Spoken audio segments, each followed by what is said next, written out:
வளர்ச்சி மற்றும் உடல் செயல்பாடுகளுக்கு சரியான ஆற்றல் மற்றும் பிற ஊட்டச்சத்துக்கள் கொண்ட உணவு சரிவிகித உணவு எனப்படும்.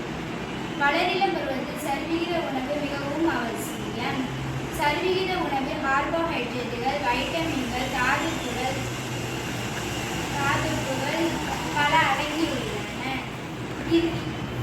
இதன் காரணமாக உணவு பிரமிடில் கார்போஹைட்ரேட்டுகள், தாதுப்புகள், வைட்டமின்கள் ஆகியவை புரதங்கள் ஆகியவை அடங்கியுள்ளன.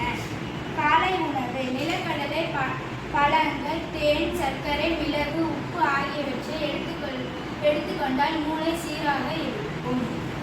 மதிய உணவு சமைத்த உணவு சாம்பார், ரசம், பொரியல் ஆகிய உணவுகளை எடுத்துக்கொண்டால் உடல் நலமாக இருக்கும். இரவு உணவு பழங்கள், பழச்சாறுகள் ஆகியவற்றை எடுத்துக்கொண்டால் உடல் மிகவும் ஆரோக்கியமாக இருக்கும்.